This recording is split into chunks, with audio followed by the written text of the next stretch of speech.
여러분, 오늘 제가 들려드릴 이야기는 우리 사회의 가장 어두운 면을 보여주는 실화입니다. 30세가 되도록 연애 한 번 제대로 해보지 못한 딸이 아버지에게 결혼을 약속한 남자친구가 생겼다고 고백했을 때 과연 어떤 일이 벌어졌을까요?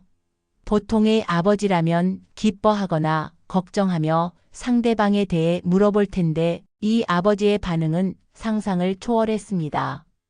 바로 딸을 벽에 밀어붙이며 폭행을 시작한 것입니다. 이야기를 시작하기 전 구독과 좋아요 눌러주시면 감사하겠습니다. 2022년 2월 14일 밸런타인데이였습니다. 30세 미나 씨는 오랜 고민 끝에 아버지에게 중대한 고백을 하기로 결심했습니다.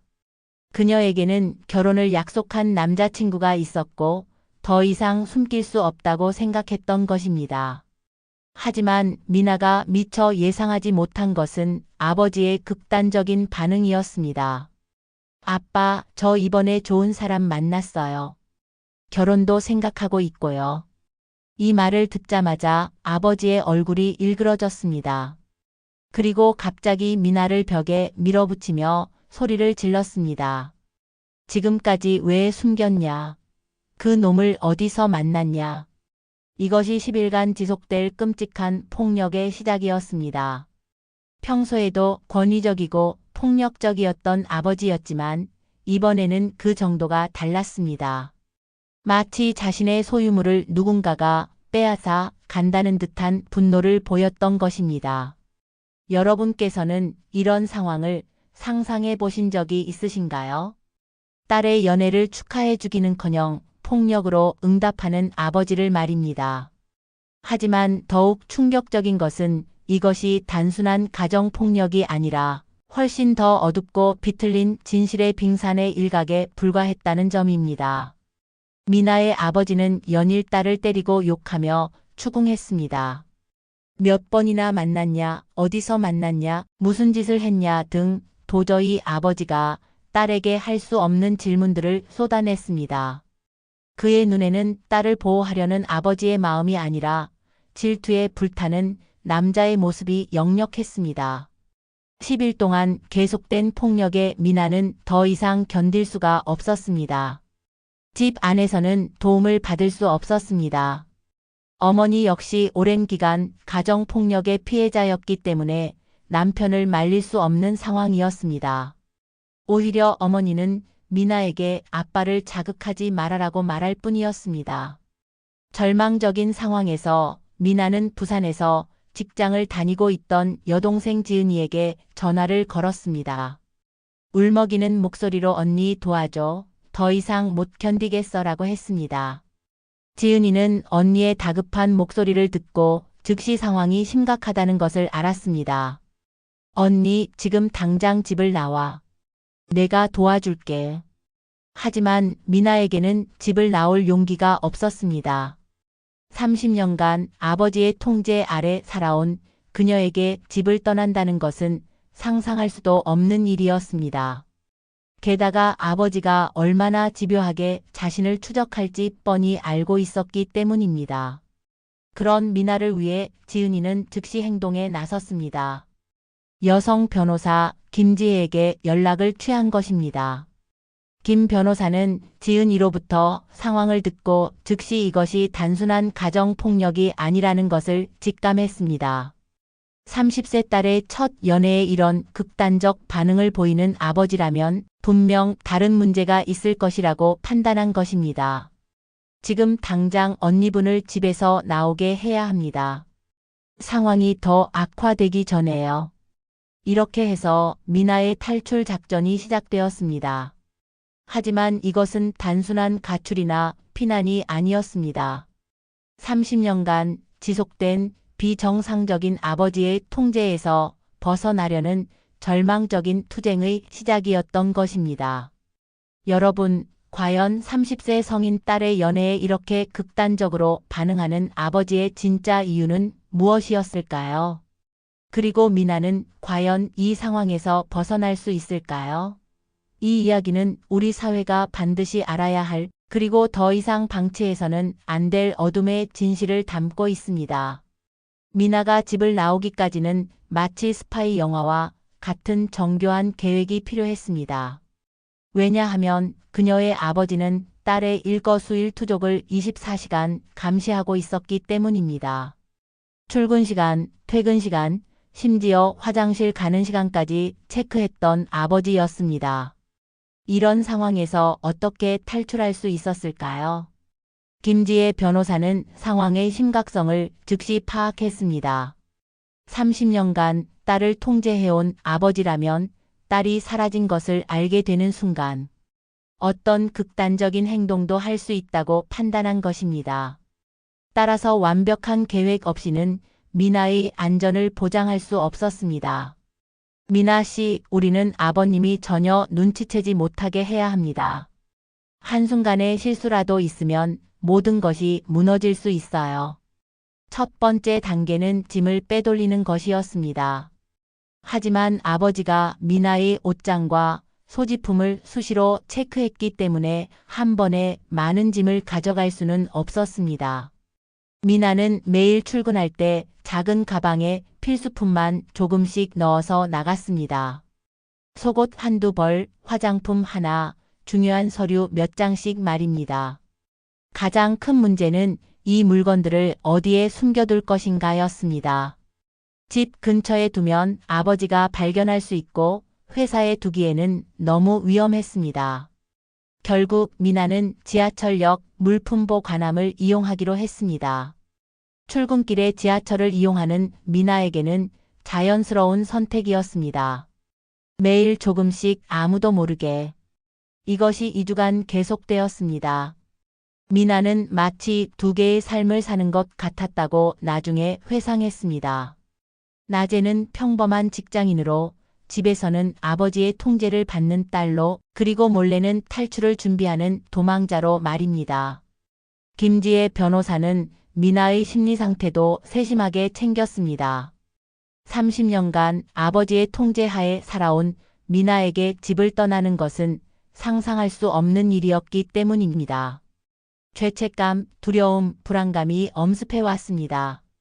제가 이렇게 하는 게 맞나요? 아빠가 화나면 어떻게 하죠? 미나 씨, 당신은 30세 성인입니다.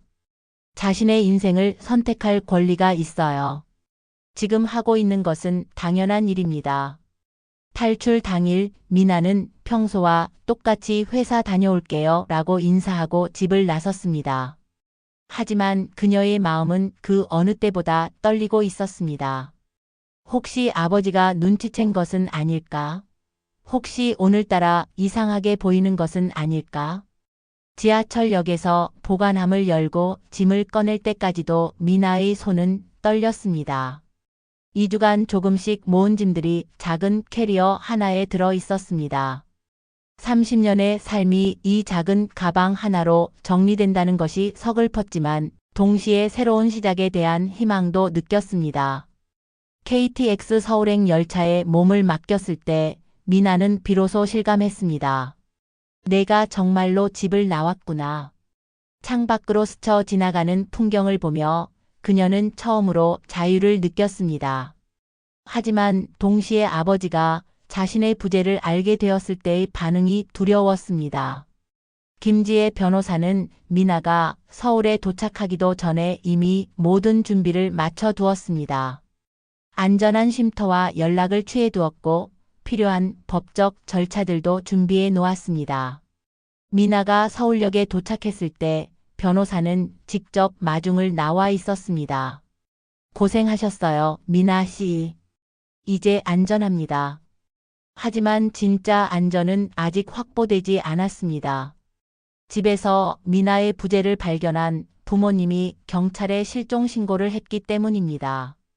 더욱 심각한 것은 아버지가 온 동네를 뒤지며 딸을 찾아다니기 시작했다는 것이었습니다. 미나가 어디 있는지 아는 사람은 없나? 혹시 남자와 도망간 거 아냐? 아버지의 수색은 집요했습니다. 미나의 직장, 학창시절 친구들, 심지어 오래전에 다녔던 학원까지 찾아다녔습니다. 지은이가 살던 부산까지 찾아가서 원룸을 뒤지기도 했습니다. 이때 김지혜 변호사는 미나에게 말했습니다. 이제 진짜 시작입니다. 아버님의 반응을 보면 우리가 예상했던 것보다 상황이 훨씬 심각할 수 있어요. 과연 미나의 예상이 맞았습니다.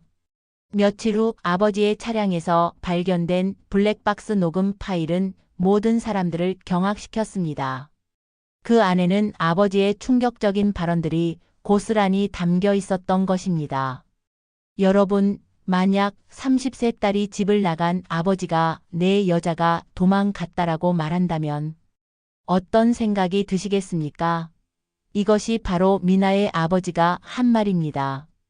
딸을 찾아다니며 했던 이 발언은 차량 블랙박스에 고스란히 녹음되었고 나중에 법정에서 결정적인 증거가 되었습니다.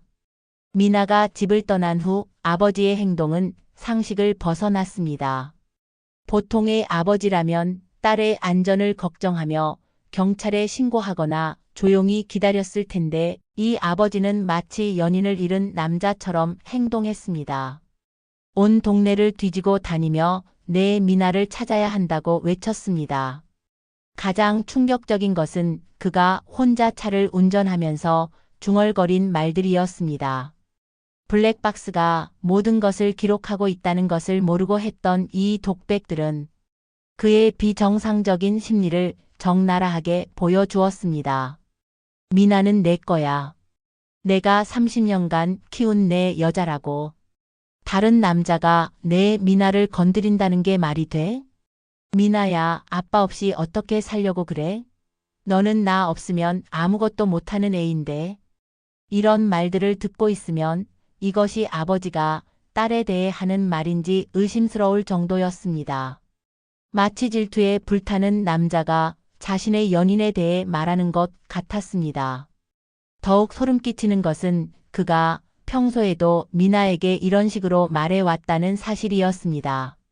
나중에 미나의 진술을 통해 밝혀진 바에 따르면 아버지는 일상적으로 다음과 같은 말들을 했다고 합니다. 너와 나는 특별한 관계야. 다른 아버지와 딸은 우리와 달라. 넌 내 여자야. 다른 남자는 생각도 하지 마. 이런 말들이 미나에게는 어떻게 들렸을까요? 어린 시절부터 들어온 이런 말들로 인해 미나는 자신과 아버지의 관계가 정상적이지 않다는 것을 어렴풋이 알면서도 그것이 얼마나 비정상적인지는 정확히 파악하지 못했습니다. 아버지는 미나를 찾아다니면서 주변 사람들에게도 이상한 말들을 했습니다. 미나의 직장 동료들에게는 미나가 남자 때문에 집을 나갔다. 그 남자를 찾으면 가만두지 않겠다고 말했습니다. 마치 자신의 연인이 바람을 피워서 도망간 것처럼 표현했던 것입니다. 이웃들에게는 더욱 노골적으로 말했습니다. 미나는 내가 없으면 못 사는 애다. 지금쯤 후회하고 있을 거야. 곧 돌아올 거다. 이런 발언들을 들은 사람들은 모두 이상하다고 느꼈지만 감히 지적하지는 못했습니다. 평소에도 다소 괴팍하고 고집스러운 성격으로 알려진 아버지였기 때문에 사람들은 그저 딸을 많이 아끼는 아버지 정도로만 생각했던 것입니다. 하지만 김지혜 변호사는 이런 발언들에서 심각한 신호를 포착했습니다. 30년간 법조계에서 일하면서 수많은 가족 문제를 다뤄본 경험으로 이것이 단순한 과보호가 아니라는 것을 알 수 있었습니다. 이런 식으로 딸을 소유물로 여기는 아버지들에게는 보통 더 심각한 문제가 있습니다. 실제로 아버지는 미나를 찾기 위해 사설 탐정까지 고용했습니다. 그리고 탐정에게 한 말은 더욱 충격적이었습니다. 내 여자를 찾아달라. 다른 남자와 있을 수도 있으니까 그 남자도 같이 찾아달라. 탐정은 나중에 처음에는 불륜조사인 줄 알았다고 증언했습니다. 아버지가 내 여자라는 표현을 계속 써서 아내가 바람을 피워서 도망간 것으로 생각했다는 것입니다. 그런데 의뢰인이 찾는 여자가 자신의 딸이라는 것을 알고 깜짝 놀랐다고 했습니다. 이런 상황들이 축적되면서 경찰도 이 사건에 관심을 갖기 시작했습니다. 단순한 가출이 아니라 뭔가 다른 문제가 있을 수 있다고 판단한 것입니다. 그리고 마침내 미나가 서울에서 변호사와 함께 정식으로 신고를 했을 때 모든 것이 드러나기 시작했습니다. 아버지의 비정상적인 집착은 여기서 끝이 아니었습니다. 경찰 조사가 시작된 후에도 그는 계속해서 미나는 내 거다. 다른 남자가 내 미나를 빼앗아 갔다는 식의 발언을 반복했습니다. 심지어 경찰관들 앞에서도 이런 말을 서슴지 않았습니다.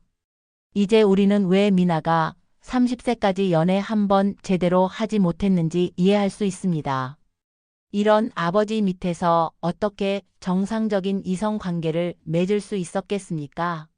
그리고 마침내 용기를 내어 연애를 시작했을 때 아버지의 반응이 왜 그토록 극단적이었는지도 알 수 있습니다. 여러분께서 지금까지 들으신 이야기도 충분히 충격적이셨겠지만 진짜 충격은 이제부터입니다. 서울 해바라기 센터에서 미나가 4일에 걸쳐 총 25시간 동안 한 진술은 모든 사람들을 경악시켰습니다. 30년간 숨겨져 왔던 가정의 어둠이 드디어 세상에 드러난 것입니다.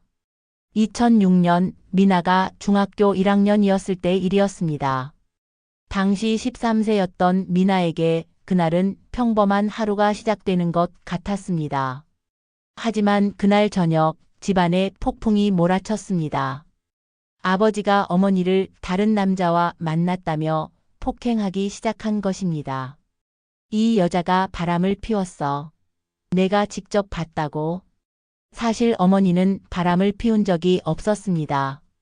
단지 아버지의 의심병과 질투가 만들어낸 상황이었습니다. 하지만 아버지는 이미 이성을 잃은 상태였습니다. 주먹과 발길질이 난무했고 집 안은 아비규환이 되었습니다. 13세 미나는 방 한 구석에서 벌벌 떨며 이 광경을 지켜봐야 했습니다. 어머니의 울음소리와 아버지의 고함소리가 집 안을 가득 채웠습니다. 미나는 그때의 상황을 이렇게 회상했습니다. 저는 너무 무서워서 숨도 제대로 쉴 수가 없었어요. 엄마가 맞는 소리를 들으며 우리 가족은 왜 이럴까라는 생각만 했어요. 그런데 갑자기 아버지가 미나 쪽으로 다가왔습니다. 미나는 아버지가 자신을 때릴 것이라고 생각했습니다. 하지만 아버지가 한 행동은 폭행이 아니었습니다. 그것은 13세 아이가 이해할 수도 받아들일 수도 없는 끔찍한 행위였습니다. 이것이 15년간 지속될 악몽의 시작이었습니다. 아버지는 그날부터 미나를 자신의 성적 욕구를 해결하는 대상으로 여기기 시작했습니다. 그리고 이런 일이 일상이 되어 버렸습니다. 2006년부터 2021년까지 무려 15년간 주 2-3회씩 성폭행이 계속되었습니다. 계산해보면 총 2,000회가 넘는 범행이었습니다. 하지만 미나에게는 이것이 범행이라는 인식조차 없었습니다. 어린 시절부터 시작된 일이었기 때문에 그녀에게는 이것이 일종의 일상이었던 것입니다. 저는 이것이 모든 가정에서 일어나는 일인 줄 알았어요. 아빠와 딸 사이에는 이런 일이 있는 거라고 생각했어요. 얼마나 가슴 아픈 말입니까? 13세. 아이가 성폭행을 정상적인 아버지와 딸의 관계라고 인식하게 된 것입니다.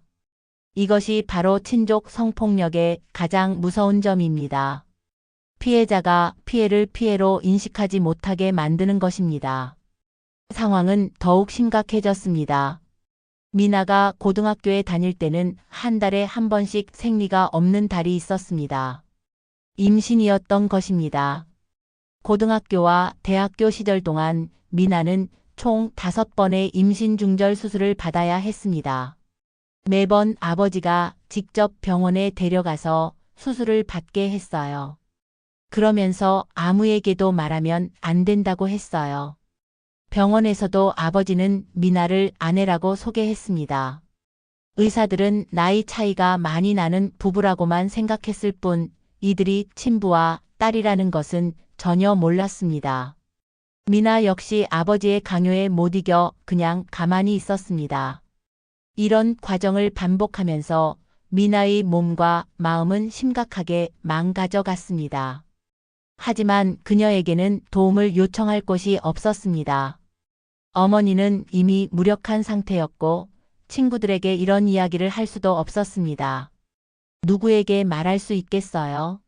우리 아빠가 나를 강간한다고 어떻게 말해요? 더욱 끔찍한 것은 아버지가 이런 행위를 하면서도 미나에게 사랑한다는 표현을 했다는 점입니다. 그리고 우리는 특별한 관계라며 합리화했습니다.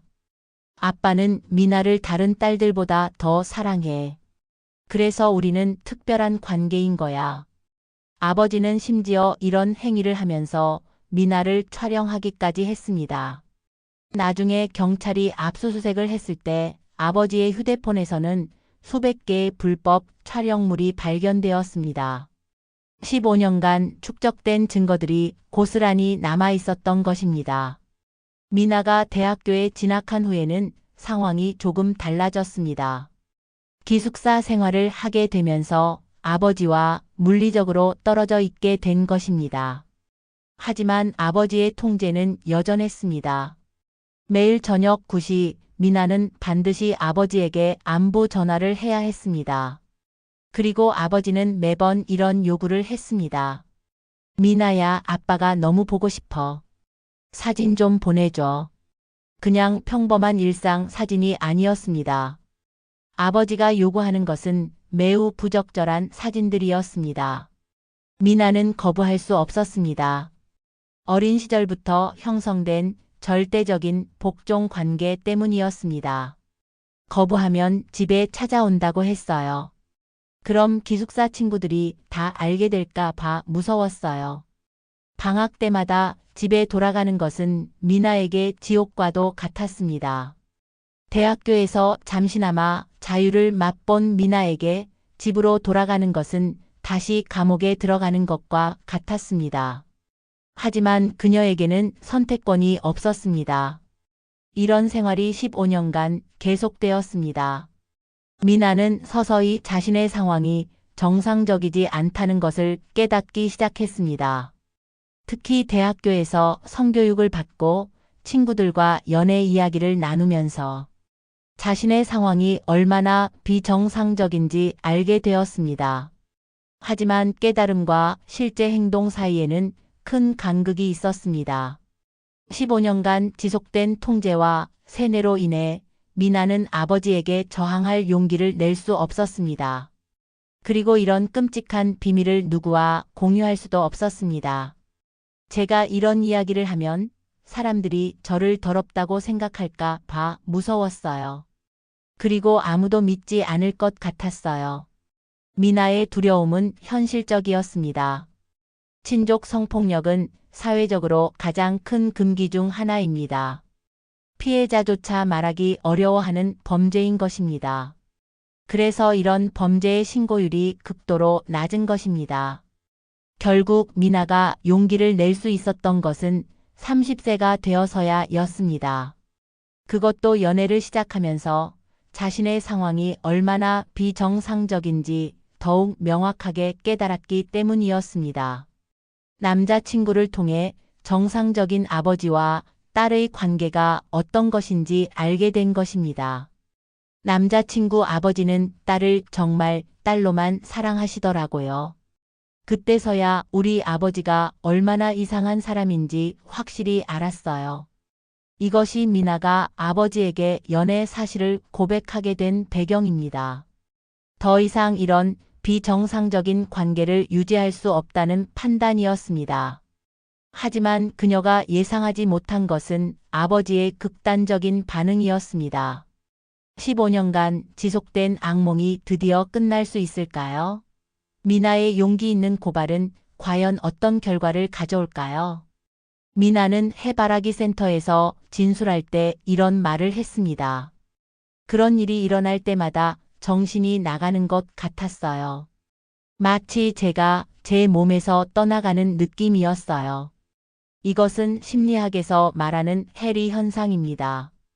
해리 현상이란 극도의 스트레스나 충격 상황에서 의식, 기억, 정체성이 일시적으로 분리되는 현상을 말합니다.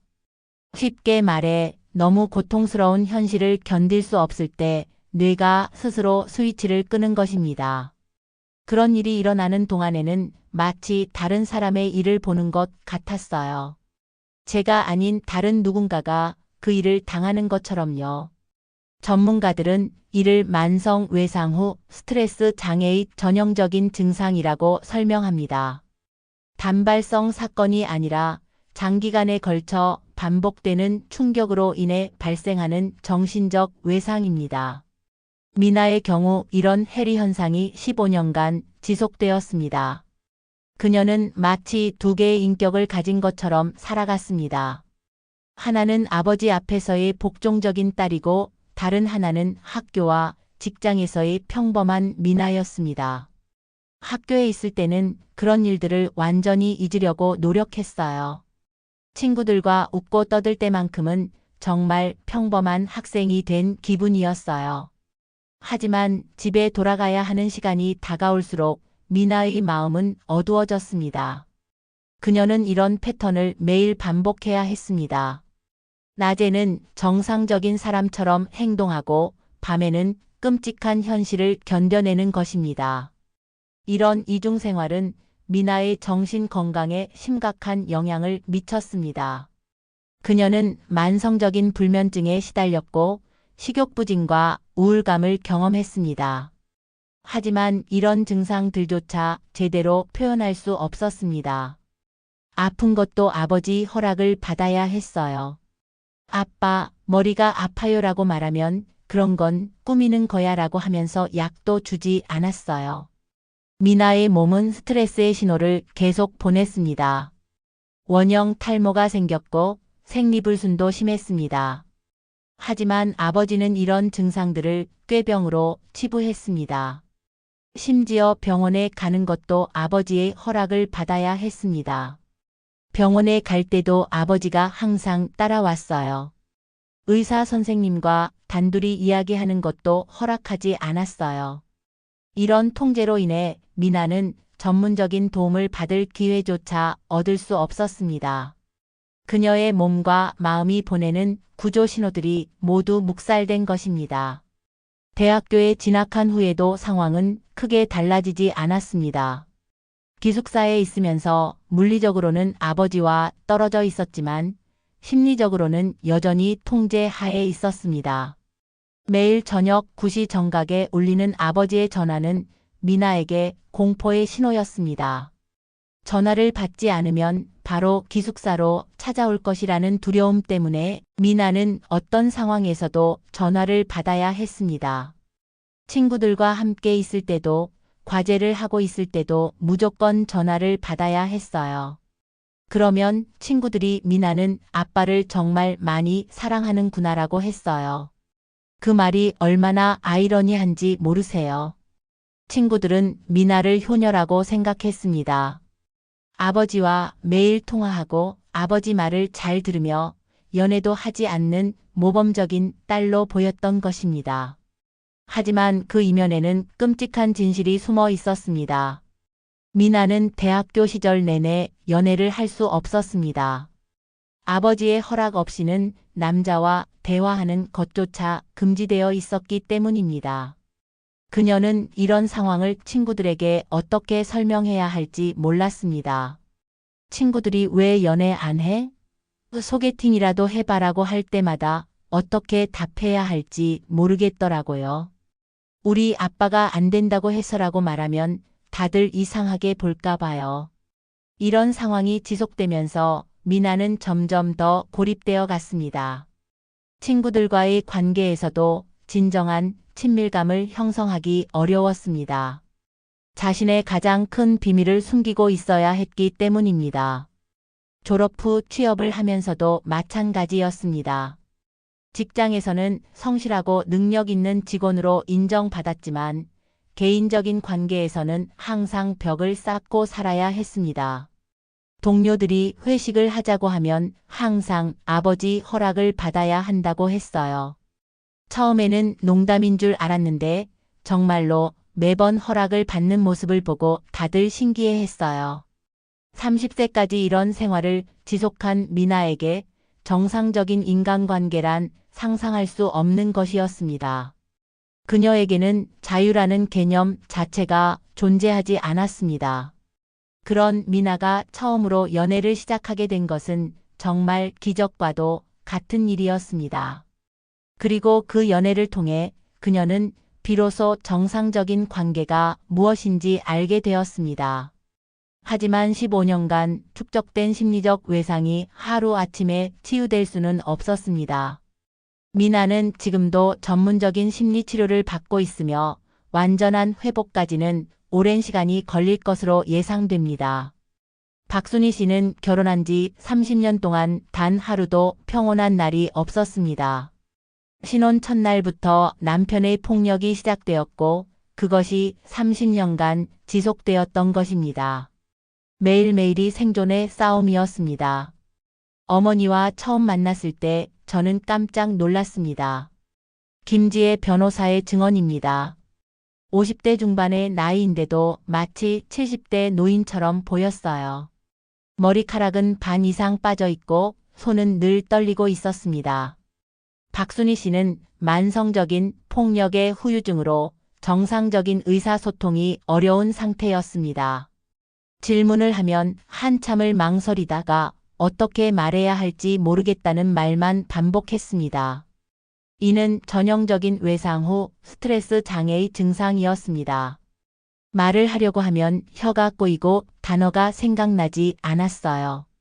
나중에 박순희 씨가 한 말입니다. 남편이 무서워서 제대로 된 말을 할 수가 없었어요. 인간의 뇌는 극도의 공포 상황에서 언어 기능을 담당하는 브로카 영역의 활동이 급격히 감소합니다. 너무 놀라서 말이 안 나온다는 표현이 실제로는 뇌과학적 근거가 있는 현상인 것입니다. 박순희 씨의 경우 30년간 지속된 만성적 외상으로 인해 이런 증상이 고착화되었습니다. 정상적인 사고 능력 자체가 손상된 상태였던 것입니다. 더욱 심각한 것은 남편의 세뇌와 조작이었습니다. 30년간 지속된 폭력과 함께 남편은 아내에게 지속적으로 이런 말들을 했습니다. 네가 여자로서 역할을 못해서 내가 딸과 그런 관계를 맺는 거야. 다 내 잘못이야. 네가 바람을 피워서 내가 이런다. 내가 나를 만족시키지 못해서 딸이 대신 하는 거야. 이런 말들을 30년간 들으면서 박순희 씨는 점점 자신이 정말로 잘못했다고 믿게 되었습니다. 가해자의 논리가 피해자의 사고를 완전히 지배하게 된 것입니다. 제가 부족해서 딸이 그런 일을 당하는 거라고 생각했어요. 박순희 씨의 고백입니다. 남편을 만족시키지 못한 제 탓이라고 생각했어요. 이것이 바로 학대받는 여성들에게 나타나는 전형적인 학습된 무력감입니다. 오랜 기간 폭력과 통제에 노출되면 저항 능력 자체를 상실하게 됩니다. 심지어 자신의 딸을 보호해야 한다는 모성 본능마저 마비되는 것입니다. 가장 충격적인 것은 박순희 씨가 실제로 성폭행 현장을 목격했음에도 불구하고 개입하지 않았다는 사실입니다. 거실에서 벌어지는 끔찍한 일들을 여러 번 보았지만 그녀는 본 척하지 않고 그냥 지나갔습니다. 너무 무서웠어요. 만약 제가 말리려고 했다면 저도 더 심하게 맞았을 거예요. 그리고 박순희 씨는 말을 잇지 못했습니다. 더욱 가슴 아픈 것은 어머니가 때로는 가해자의 공범 역할을 했다는 점입니다. 미나가 방에서 자는 척하고 있을 때 아버지가 부르자 어머니가 직접 방문을 열면서 아빠가 부른다, 나가라고 말한 적도 있었습니다. 왜 그랬냐고 물으니까 어머니는 내가 말리면 더 화를 낼까 봐 무서웠다고 하더라고요. 김지혜 변호사의 설명입니다. 그리고 딸이 대신 당하면 나는 덜 맞을 수 있을 거라고 생각했다고도 했어요. 이것이 바로 극한 상황에서 생존을 위해 선택하는 비극적 행동입니다. 어머니로서의 역할보다 생존 본능이 우선했던 것입니다. 물론 이것이 정당화될 수는 없지만 그녀 역시 피해자였다는 점을 간과해서는 안 됩니다. 박순희 씨는 남편이 구속된 후에야 비로소 진실을 말할 수 있게 되었습니다. 30년 만에 처음으로 남편의 통제에서 벗어난 것입니다. 처음에는 무슨 말을 해야 할지 몰랐어요. 30년간 진짜 제 생각을 해본 적이 없었거든요. 남편이 원하는 대답만 했었어요. 박순희 씨는 현재 전문적인 심리치료를 받고 있습니다. 30년간 축적된 트라우마를 치유하는 것은 쉽지 않지만 천천히 회복해가고 있습니다. 미나에게 정말 미안해요. 엄마로서 지켜주지 못해서 너무 죄송해요. 박순희 씨는 딸에게 이렇게 사과했습니다. 미나 역시 어머니를 원망하지 않는다고 했습니다. 엄마도 피해자였어요. 엄마를 탓할 수는 없어요. 진짜 나쁜 사람은 아버지예요. 전문가들은 박순희 씨와 같은 경우를 2차 피해자라고 부릅니다. 직접적인 가해를 당하지는 않았지만 가해자의 통제와 조작으로 인해 심각한 정신적 피해를 입은 경우입니다. 이런 사건에서 어머니를 단순히 공범으로 규정하는 것은 옳지 않습니다. 전문가의 의견입니다. 그녀 역시 30년간 폭력의 피해자였고 정상적인 판단 능력을 상실한 상태였습니다. 현재 박순희 씨는 미나와 함께 새로운 삶을 시작하려고 노력하고 있습니다. 모녀가 함께 심리치료를 받으며 서로의 상처를 치유해가고 있습니다. 이제야 진짜 엄마가 된 기분이에요. 박순희 씨의 말입니다. 30년 늦었지만 이제라도 딸을 제대로 지켜주고 싶어요. 이것이 바로 가정폭력의 가장 무서운 면입니다. 한 사람의 폭력이 가족 전체를 파괴하고 심지어 피해자끼리도 서로를 보호하지 못하게 만드는 것입니다. 2022년 3월 미나의 아버지는 성폭력 범죄의 처벌 등에 관한 특례법 위반으로 기소되었습니다. 검찰은 이 사건의 중대성을 인식하고 최고형을 구형하기로 결정했습니다. 징역 35년을 구형한 것입니다. 이 사건은 단순한 성폭력 사건이 아닙니다. 담당 검사의 말입니다. 13세 아동을 대상으로 15년간 지속된 우리 사회가 상상하기조차 어려운 극악무도한 범죄입니다. 하지만 법정에서 가해자의 태도는 여전히 뻔뻔했습니다. 그는 자신의 행동을 정당화하려고 시도했습니다. 딸도 싫어하지 않았습니다. 서로 사랑하는 사이였어요. 이런 발언을 들은 법정의 모든 사람들은 경악했습니다. 13세부터 시작된 성폭행을 사랑이라고 표현하다니 도저히 이해할 수 없는 논리였습니다. 미나는 이때의 심정을 이렇게 표현했습니다. 아버지가 법정에서 그런 말을 하는 것을 들었을 때 정말 분노보다는 허탈함이 더 컸어요. 아직도 정신을 못 차리고 있구나 하는 생각이 들었어요. 이 사건이 언론에 보도되면서 사회적으로 큰 파장이 일었습니다. 특히 미나가 청와대 국민청원에 올린 글은 많은 사람들의 관심을 끌었습니다. 친부의 15년간 성폭행, 더 이상 침묵할 수 없습니다. 이 제목의 청원에는 단 일주일 만에 10만 명이 넘는 사람들이 동의했고 최종적으로는 30만 명이 넘는 국민들이 서명했습니다. 청원에는 미나의 절절한 호소가 담겨 있었습니다. 저는 13세부터 28세까지 15년간 친아버지로부터 성폭행을 당했습니다. 어린 시절부터 시작된 일이라 이것이 잘못된 줄도 몰랐습니다. 하지만 이제는 알겠습니다. 이것은 명백한 범죄였습니다. 국민들의 반응은 뜨거웠습니다. 댓글에는 지지와 응원의 메시지들이 쏟아졌습니다. 용기를 내주어 고맙습니다. 당신은 잘못이 없습니다. 끝까지 응원하겠습니다. 하지만 일부에서는 의심과 불신의 시선도 있었습니다. 정말 15년간이나 그런 일이 있었을까? 왜 이제야 신고했을까? 이런 반응들은 미나에게 또 다른 상처를 주었습니다. 용기를 내어 진실을 말했는데 오히려 의심을 받는다는 것이 얼마나 억울했을까요? 김지혜 변호사는 이런 사회적 반응에 대해 이렇게 설명했습니다. 친족 성폭력에 대한 우리 사회의 인식이 아직 부족합니다. 사람들은 이런 일이 실제로 일어날 수 있다는 것을 받아들이기 어려워합니다. 하지만 이것이 현실입니다. 재판 과정에서 가장 중요한 것은 증거 확보였습니다. 15년간 지속된 범죄였지만 구체적인 증거를 제시하는 것은 쉽지 않았습니다. 다행히 가해자의 휴대폰에서 발견된 수백 개의 불법 촬영물이 결정적인 증거가 되었습니다. 또한 해바라기 센터에서 실시한 의학적 검사 결과도 중요한 증거로 채택되었습니다. 15년간의 성폭행으로 인한 신체적 흔적들이 명확히 확인되었기 때문입니다. DNA 검사 결과도 충격적이었습니다. 미나가 받았던 5번의 임신 중절 수술 중 일부에서 채취된 조직에서 가해자의 DNA가 확인되었습니다.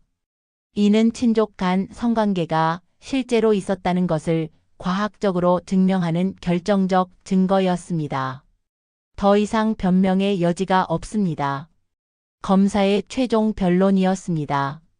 DNA 증거, 불법 촬영물, 피해자의 일관된 진술, 의학적 검사 결과가 모두 일치합니다. 1심 재판부는 이 사건의 중대성을 인정하여 징역 28년을 선고했습니다. 여기에 전자발찌 부착 25년, 아동 관련 기관 취업 제한 15년이 함께 선고되었습니다. 이 사건은 인륜을 저버린 극악무도한 범죄입니다. 재판장의 선고 이유였습니다. 피해자가 평생 안고 가야 할 정신적 피해는 돈으로 계산할 수 없을 만큼 큽니다. 하지만 가해자는 이 판결에 불복하여 즉시 항소했습니다. 변호사를 선임하여 형량을 줄이려고 시도한 것입니다.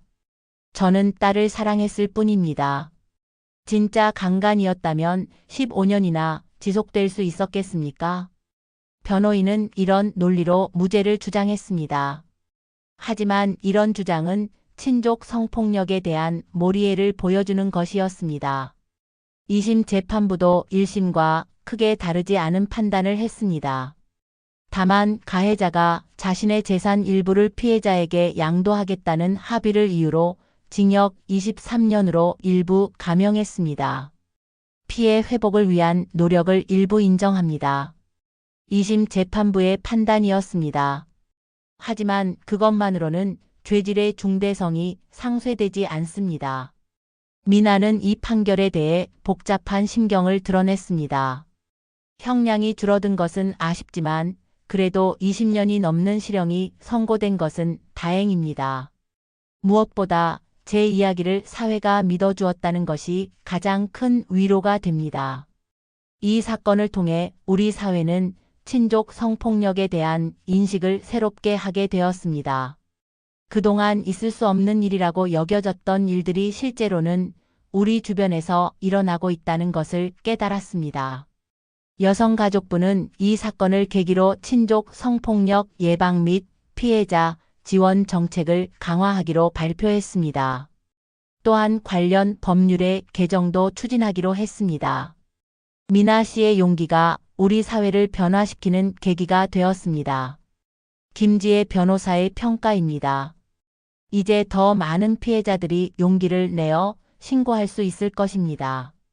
하지만 아직도 갈 길은 멉니다. 전문가들은 친족 성폭력의 실제 발생 건수가 신고 건수의 20배 이상일 것으로 추정하고 있습니다. 미나와 같은 용기를 낸 사람은 빙산의 일각에 불과하다는 것입니다. 그럼에도 이 사건은 우리 사회에 중요한 변화의 신호를 보냈습니다.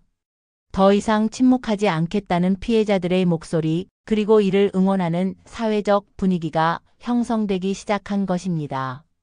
구속된 지 3개월 후 가해자는 가족들에게 편지를 보내기 시작했습니다.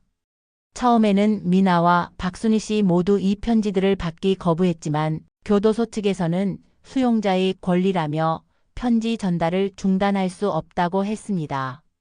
첫 번째 편지의 내용은 이랬습니다. 미나야, 순이야.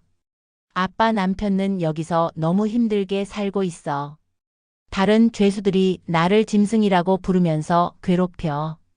밥도 제대로 못 먹고 잠도 못 자고 있어. 전형적인 동정심 유발 전략이었습니다. 자신이 피해자인 것처럼 포장하면서 가족들로 하여금 자신을 불쌍하게 여기도록 만드는 것입니다. 편지는 이어서 이렇게 적혀 있었습니다. 내가 한 일이 잘못된 거라는 걸 이제 안다. 하지만 그래도 우리는 가족이잖아. 15년간 함께했던 시간들이 다 거짓말은 아니었을 거야. 여기서 가해자는 매우 교묘한 조작을 시도합니다. 15년간 함께했던 시간이라고 표현함으로써 성폭행을 마치 함께한 시간으로 미화하려는 것입니다. 한 번만 용서해줘. 나도 사람인데 실수할 수 있는 거 아냐? 15년간의 성폭행을 실수라고 표현하는 뻔뻔함을 보여주었습니다. 이런 표현들은 피해자에게 다시 한번 상처를 주는 2차 가해에 해당합니다. 미나는 이 편지를 읽고 분노를 참을 수 없었다고 했습니다. 15년간의 성폭행이 실수라고요? 그럼 매일매일 실수를 한 거예요?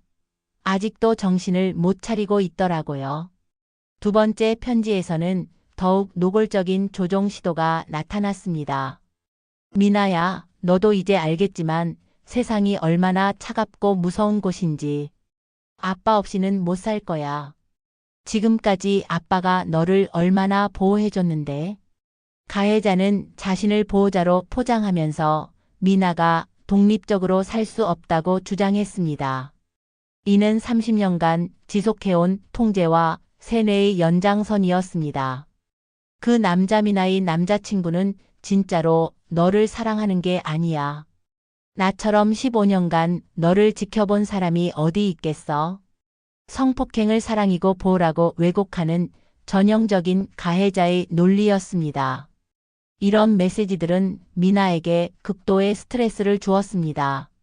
세 번째 편지에서는 어머니를 겨냥한 내용도 포함되어 있었습니다. 순이야, 너도 알잖아.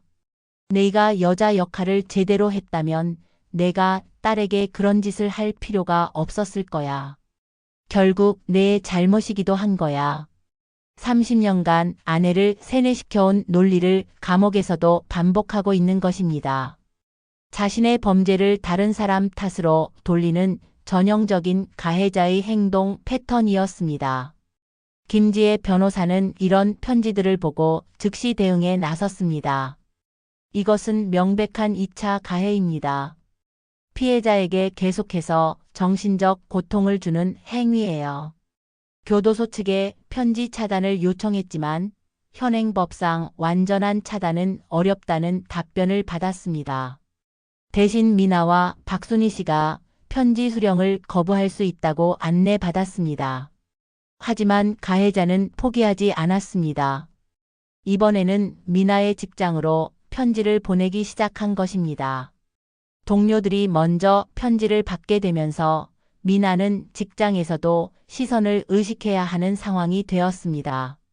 동료들이 편지를 보고 뭔가 이상하다는 눈치를 채더라고요. 그래서 결국 상사에게 사정을 설명해야 했어요.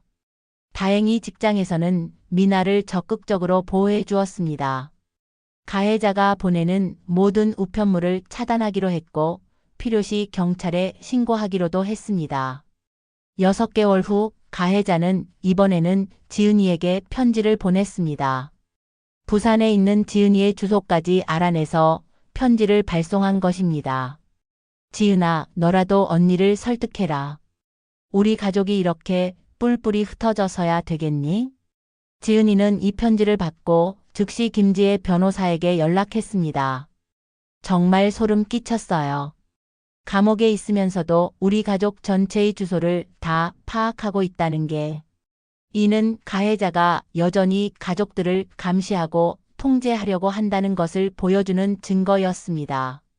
물리적으로는 감옥에 있지만 심리적으로는 여전히 가족들을 지배하려고 하는 것입니다.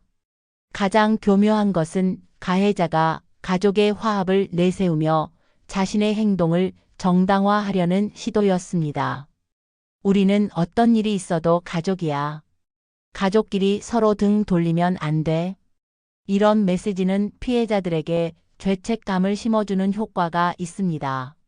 마치 가족을 해체시킨 책임이 피해자에게 있는 것처럼 느끼게 만드는 것입니다. 전문가들은 이런 가해자의 행동을 교도소 내 재범죄라고 규정합니다. 물리적인 폭력은 할 수 없지만 심리적 조종과 통제를 통해 피해자들을 계속 괴롭히는 것입니다. 가해자들은 감옥에 가서도 반성하지 않습니다. 범죄심리학 전문가의 설명입니다. 오히려 자신을 피해자로 포장하면서 진짜 피해자들을 조종하려고 합니다. 현재 미나와 가족들은 가해자로부터의 모든 연락을 차단한 상태입니다. 하지만 20년 후 출소했을 때의 상황이 걱정된다고 합니다. 출소하면 또 어떤 방식으로든 우리를 찾으려고 할 것 같아요. 미나의 걱정입니다. 그때까지 우리가 준비를 잘 해야 할 것 같아요. 이것이 바로 친족 성폭력의 무서운 점입니다. 한 번의 처벌로 끝나는 것이 아니라 평생에 걸쳐 피해자들을 괴롭힐 수 있다는 것입니다. 여러분, 미나의 사건은 단순히 한 개인의 불행한 이야기가 아닙니다. 이것은 우리 사회 전체가 안고 있는 구조적인 문제를 적나라하게 보여주는 사례입니다. 전문가들의 연구에 따르면 전체 친족 성폭력 사건 중 실제로 신고되는 비율은 겨우 6%에 불과합니다. 이것이 의미하는 바는 무엇일까요? 미나와 같은 피해자가 우리 주변에 수없이 많다는 뜻입니다. 왜 이렇게 신고율이 낮을까요? 첫 번째 이유는 사회적 인식의 문제입니다. 아직도 많은 사람들이 그런 일이 정말 일어날 수 있을까? 라고 의심합니다. 친족 성폭력은 우리 사회의 가장 큰 금기 중 하나이기 때문에 사람들은 이런 일이 실제로 일어난다는 것을 받아들이기 어려워합니다. 아버지가 딸을 성폭행한다는 것을 누가 믿겠어요? 다른 친족 성폭력 피해자의 말입니다. 오히려 내가 아버지를 유혹한 거 아니야? 라는 말을 들을까 봐 더 무서웠어요.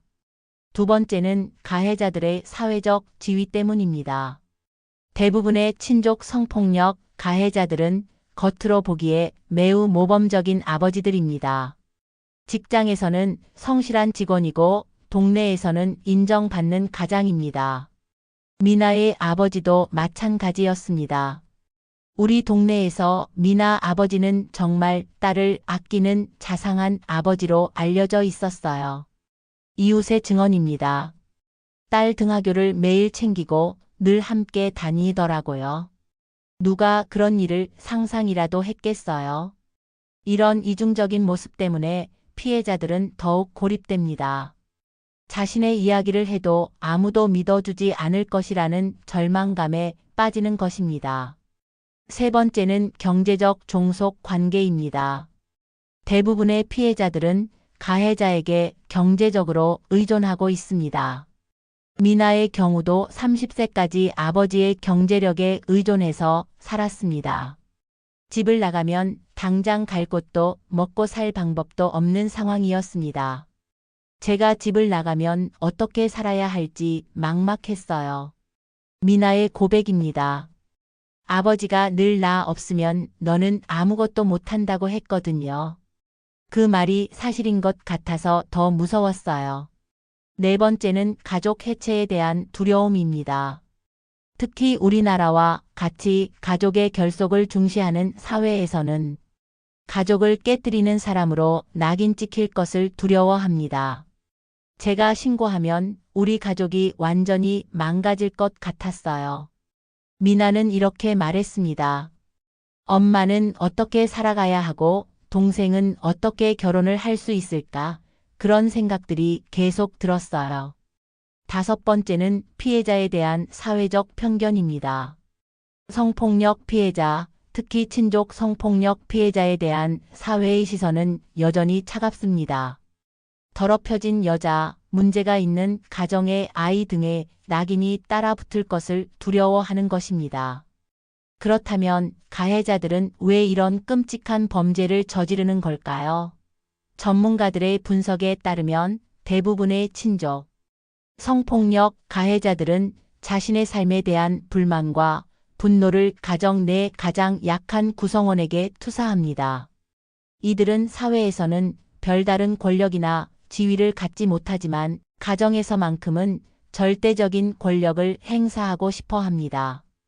범죄심리학 전문가의 설명입니다. 그 과정에서 가장 약하고 저항할 수 없는 존재인 딸을 대상으로 삼는 것입니다.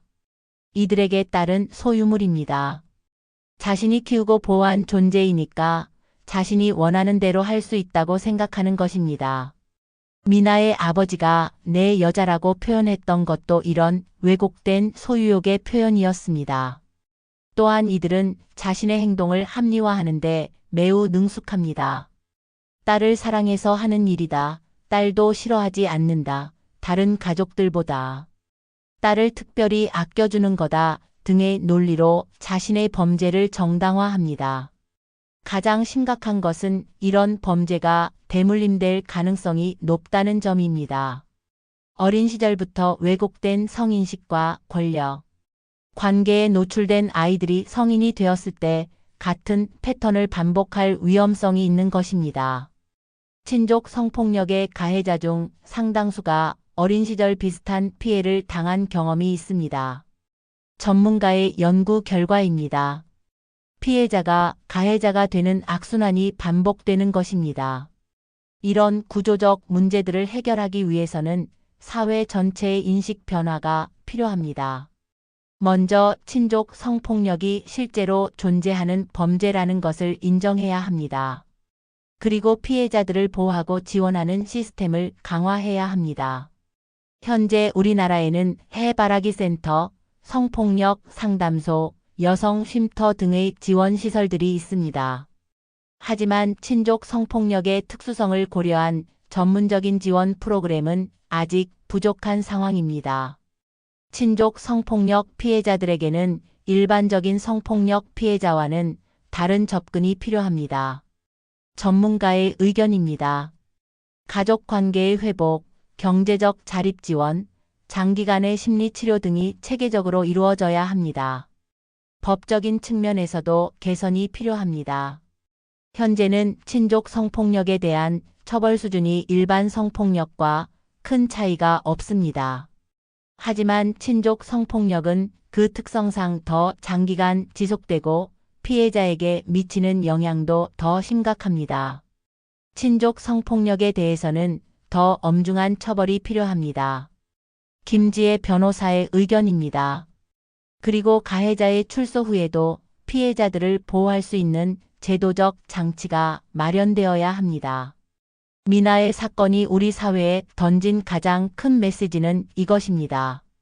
더 이상 침묵하지 않겠다는 피해자들의 용기, 그리고 이들을 보호하고 지원해야 한다는 사회적 책임 의식입니다. 여러분, 지금까지 정말 무거운 이야기를 함께 들어주셔서 감사합니다. 하지만 이제 가장 중요한 마지막 이야기를 해드려야겠습니다. 바로 희망의 이야기입니다.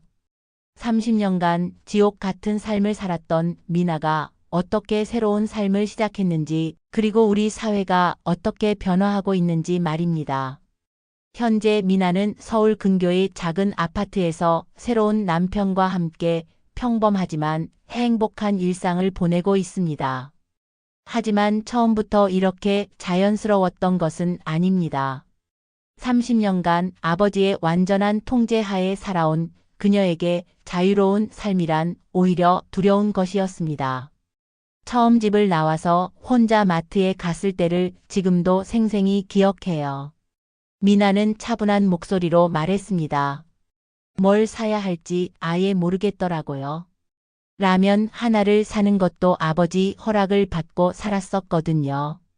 그냥 마트 안에서 1시간 넘게 서 있었어요. 김지혜 변호사와 해바라기 센터의 전문 상담사들은 미나를 위한 특별한 프로그램을 만들었습니다. 이름하여 사회적응 훈련이었습니다. 일반 사람들에게는 너무나 당연한 일들, 은행에서 통장 만들기, 병원에서 진료받기, 인터넷으로 물건 주문하기. 이 모든 것들을 처음부터 배워야 했습니다. 30세 성인이 이런 것들을 모른다는 게 처음에는 부끄러웠어요. 미나의 고백입니다. 하지만 상담사 선생님이 이건 당신 잘못이 아니야. 그동안 기회가 없었을 뿐이야 라고 말해 주시더라고요. 그 말이 정말 큰 위로가 되었어요. 가장 어려웠던 것은 사람들과의 관계였습니다. 30년간 아버지 이외에는 진정한 대화를 나눠본 적이 없었던 미나에게 일상적인 대화조차 큰 도전이었습니다. 직장 동료들과 점심을 먹으면서 나누는 평범한 이야기들이 어색했습니다. 사람들이 어제 뭐 했어? 주말에 뭐 할 거야? 이런 질문을 하면 어떻게 대답해야 할지 몰랐어요. 미나는 웃으며 말했습니다. 제게는 저만의 시간이라는 게 존재한 적이 없었거든요. 모든 시간이 아버지 것이었어요. 하지만 시간이 지나면서 조금씩 변화가 일어나기 시작했습니다. 전문적인 심리 치료를 받으면서 미나는 자신의 내면을 들여다보기 시작했습니다. 그리고 가장 중요한 깨달음을 얻었습니다. 상담을 받으면서 처음으로 깨달았어요. 지난 30년간 일어난 일들이 제 잘못이 아니라는 것을요. 미나의 목소리에는 확신이 담겨 있었습니다. 저는 피해자였어요. 13살 어린아이가 어떻게 그런 상황을 막을 수 있겠어요? 어른이 되어서도 세뇌당한 상태였고요. 가장 큰 변화는 연애 관계에서 나타났습니다. 미나와 그녀의 남자친구 현재 남편 관계는 결코 순탄하지 않았습니다. 15년간 왜곡된 성 경험만 있었던 미나에게 정상적인 관계는 완전히 새로운 세계였습니다. 처음에는 남자친구가 제 손만 잡아도 온몸이 굳어버렸어요. 미나의 솔직한 고백입니다. 아버지와의 기억이 자꾸 떠올라서 공황 상태가 오곤 했죠. 남자친구는 정말 인내심 있게 기다려줬어요. 함께 상담도 받고 제가 준비될 때까지 기다려줬어요. 2023년 가을, 미나는 마침내 결혼식을 올렸습니다. 작은 결혼식이었지만 그녀에게는 인생 최고의 순간이었습니다. 웨딩드레스를 입고 거울을 보는데 정말 믿어지지 않았어요. 미나는 눈시울을 붉히며 말했습니다. 30년 만에 처음으로 내가 선택한 옷을 입는 기분이었어요. 내가 선택한 사람과 내가 선택한 결혼을 하는 거잖아요. 그동안 제 인생에서 제 의지로 선택한 게 하나도 없었는데 어머니 박순희 씨의 변화도 놀라웠습니다. 30년간 말 한마디 제대로 못하던 그녀가 서서히 자신의 목소리를 찾아가고 있었습니다. 남편이 구속된 후 처음 몇 개월은 정말 힘들었습니다. 처음에는 뭘 해야 할지, 어떻게 살아야 할지 아무것도 몰랐어요. 박순희 씨의 떨리는 목소리였습니다. 30년간 남편 말만 들으며 살았거든요. 제 생각, 제 의견이라는 게 아예 없었어요. 심지어 나는 뭘 좋아하지? 이것도 모르겠더라고요. 현재 박순희 씨는 가정폭력 피해자 지원센터에서 정기적으로 상담을 받고 있습니다. 그리고 놀랍게도 같은 피해를 당한 여성들을 돕는 활동에도 참여하고 있습니다. 자신의 아픈 경험이 다른 사람들에게 도움이 될 수 있다는 것을 깨달은 것입니다. 상담센터에 오시는 분들을 보면 예전의 제 모습 같아요. 박순희 씨는 이제 훨씬 또렷한 목소리로 말했습니다. 그분들에게 괜찮아질 거예요. 저도 이렇게 변했잖아요 라고 말해드리면 정말 희망을 갖더라고요. 제가 누군가에게 도움이 될 수 있다는 게 신기하기도 하고 뿌듯해요. 미나의 여동생 지은이는 언니의 용기에 깊은 영향을 받았습니다. 그녀는 부산에서 올라와 서울에서 사회복지사로 일하며 성폭력 피해자들을 돕는 업무에 참여하고 있습니다. 언니가 30년간 그 지옥 같은 상황을 견뎌낸 것도 대단하지만 더 대단한 건 마침내 용기를 내서 벗어난 거예요. 지은이의 말입니다. 언니 덕분에 저도 이런 일에 관심을 갖게 되었고 제가 할 수 있는 방식으로 도움이 되고 싶어요. 미나의 사건은 우리 사회에도 커다란 변화를 불러일으켰습니다. 정부는 친족 성폭력 예방과 피해자 지원을 위한 종합대책을 발표했습니다. 여성가족부 장관은 직접 미나 씨와 같은 용기 있는 신고자들이 더 이상 혼자 싸우지 않도록 국가가 앞장서겠다고 선언했습니다. 구체적인 정책 변화들을 살펴보면 첫째, 전국 해바라기 센터에 친족 성폭력 전담팀이 신설되었습니다. 기존의 일반적인 성폭력 상담과는 다른 전문적 접근이 필요하다는 것을 인정한 것입니다. 둘째, 친족 성폭력 피해자들을 위한 전용 쉼터가 확대 설치되었습니다. 기존 쉼터들이 단기 보호에 초점을 맞춘 것과 달리 새로운 쉼터들은 장기 거주가 가능하고 직업훈련, 사회 적응 프로그램까지 제공합니다. 셋째, 초중고 교육 과정에 건전한 가족 관계에 대한 교육이 의무화되었습니다. 어린이들이 정상적인 부모-자녀 관계가 무엇인지 정확히 알 수 있도록 하겠다는 것입니다. 넷째, 친족 성폭력에 대한 처벌을 대폭 강화하는 법률 개정안이 국회에 발의되었습니다. 현재 형량을 2배 이상 높이고 가해자 출소 후에도 피해자 보호 장치를 유지하는 내용입니다. 민간 영역에서도 변화의 바람이 불고 있습니다. 미나의 이야기가 언론을 통해 알려진 후 전국적으로 친족 성폭력 신고가 급증했습니다. 미나 씨 사건 이후 6개월 동안 친족 성폭력 신고가 42% 증가했습니다. 해바라기 센터 통계 담당자의 말입니다. 그동안 혼자 고통받던 분들이 나도 말할 수 있구나 하는 용기를 얻으신 것 같습니다. 하지만 여전히 해결해야 할 과제들이 산적해 있습니다. 가장 큰 문제는 사회적 편견입니다. 아직도 일부에서는 정말 그런 일이 있었을까? 왜 진작 말하지 않았을까? 같은 의심의 시선을 보내고 있습니다. 피해자들이 가장 힘들어하는 게 바로 이런 시선들이에요. 김지혜 변호사는 안타까워했습니다. 용기를 내서 신고했는데 오히려 의심받는다면 다른 피해자들이 어떻게 용기를 내겠어요? 경제적 지원 체계의 부족도 심각한 문제입니다.